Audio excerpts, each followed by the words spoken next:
What's up? Welcome back to my channel. In case you don't know me, my name is Dehancer. I'm a photographer based in Berlin. For those of you who are already following my channel, know that I covered the topic of editing digital photos like real film a couple of times before. And luckily, a couple weeks ago, the friendly team of Dehancer contacted me and asked me if I want to try out their film emulation software. And I already knew about Dehancer, so I was really excited to try it out for you guys. So the past few weeks I could play around with it, and today I want to show you my process of editing with it and how easy it is to get the film look with your digital footage. But first of all, I want to explain to you what Dehancer is and what it actually does. So Dehancer is a film emulation software for DaVinci Resolve, Final Cut Pro, Adobe After Effects, Adobe Premiere, Adobe Photoshop, Adobe Lightroom Classic and Capture One Pro. With this plugin you can easily turn your digital footage into analog footage. The cool thing is that there are so many different controls to play with. And in this video I will try out and show you the Dehancer plugin for Adobe Lightroom Classic. And the first step is I'm selecting the picture I want to edit. In this case is this picture, and the first thing I do is correct the horizon, so auto, perfect.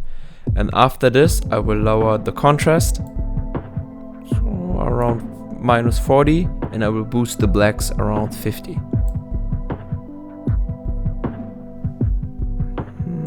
Perfect. After this, I go to Edit In and edit in the Dehancer Lightroom plugin. Edit. So now we're in Dehancer, and the first thing I do is going on the left side, and on the left side you got the different film stocks. So you can choose the film type: color negative, motion picture, color positive, black and white, instant, exotic and cross, or all films. Then you can see all films. So the first thing we will do is look for something that's looking good on our picture. So we try apply, look for something good or something that's fitting good on this picture. I think the Fuji Color Pro 400H is looking good. And then after this you have the chance to pull or push it. So we will try these, so you can see like with real film, but we leave it at 0. I think we don't need to in this picture.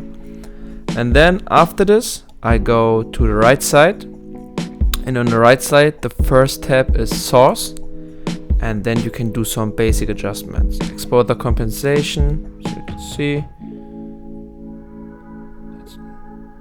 But I think the picture is nice exposed, but maybe a little bit more.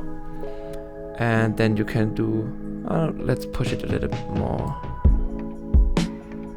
So around this is good. After this you can temperature compensation.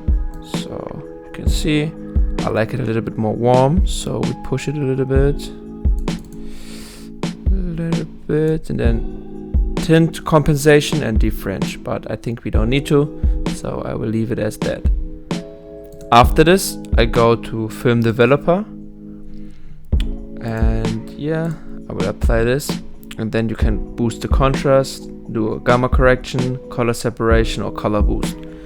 So the first thing I normally do is boost the contrast a little bit because I like it more punchy. A little bit, and a color boost, so I need a little bit more saturation. So it's already looking good so far, so we can see the before and after, so already very good. Next step is film compression, and in film compression you can compress the picture so it's more like real film. So we can see here, so when I apply the impact you can see more of the shadows and it's more like real film. You can move the white point as well, so we can see, but we leave it. So I think it's looking good before, after, so you can see more of the sky and I'm really liking it. After this we go to expand. In expand you can push the black point or lower the black point and the white point, but I think we don't need to in this picture, so I will leave it as that. After this you got the print, and with print you can emulate a printed look on the picture, like it's printed. So you can see here, applying it, you got the different looks: Cineon film look, Fujifilm print film, Kodak print film, and Kodak Endura glossy paper.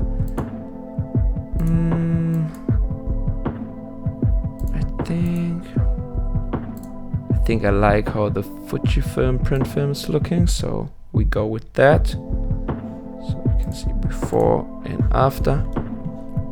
And after this we go to the color head, and in the color head you can boost or change the colors. So you can see yellow, blue, magenta, green, cyan and red, and you can group them together when you click on gang.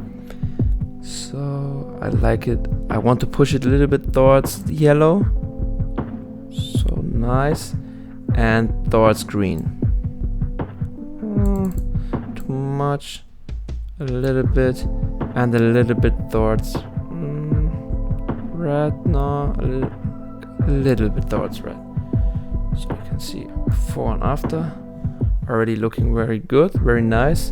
So after this we go to the film grain tab, and with film grain you got different presets, or you can custom it by yourself. We go with the preset, and the thing is with film grain, I think that getting the film grain right in Lightroom is very difficult, so I'm very happy with this tool here in Dehancer, and I usually like to go with 35mm ISO 500.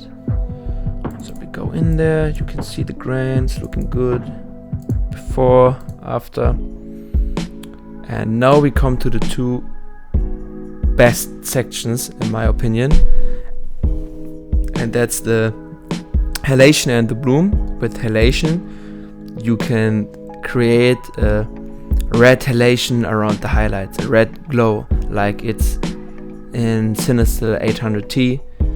So we apply something, you already see what's happening.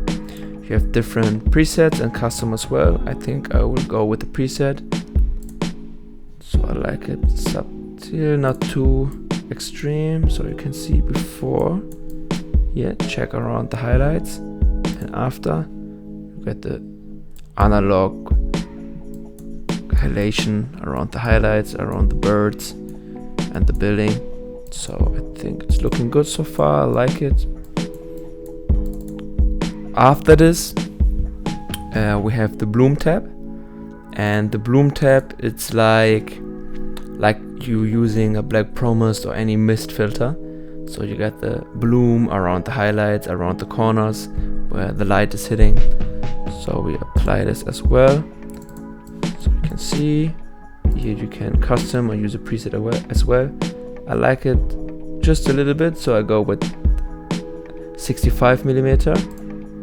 So we can see before and after, soften up the picture a little bit, but it's more of a hazy, dreamy look here when you see with the sky. So I really liking it.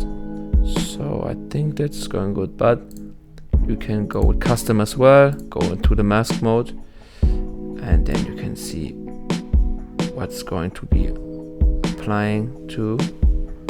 So we go with this. We have a little bit more haze glow. The next tab is film damage, and it's doing what it's saying. It creates a damage on the picture, like it's printed or like it's developed real film. So we can try. So you can see it's a little bit harsh, so you have different types, but I think with this picture we don't need to, so I will not apply it. And the last two steps are overscan and vignette. With overscan you got some different overscan settings. Here here standard, but I think we don't need to. But you can play with them, change a little bit, scale them so we can create borders. But I think we don't need to in this picture, so I will not apply it. And the last is vignette, so it's doing what it's saying, creating a vignette. So yeah, you can have a little small vignette. I think that's looking good. Just a small, so that's perfect. So that's it. So now you can see the final image and how easy it was to get there. And I have to say, I really enjoyed the plugin, especially the film grain, the bloom, halation, and the different film stocks, and how easy it is to use it. So you can just play around until you got the results you like. So, and if I could put one thing on a wish list for the future, it would be that you can put more than one picture into the edit mode, so that you don't have to go to one picture, click edit in the Dehancer Lightroom plugin, edit it, go out and do it with the next one. So maybe that you could load in 5 or 6 images into the Dehancer plugin and edit them right next to each other. When you're now interested in trying out Dehancer by yourself, you can get 10% off by using the promo code ATSAMO. And I hope all of you guys liked the video. I want to give a shout out to the team of Dehancer. Thank you for letting me try out your software. And for the rest of you guys, see you on the next one.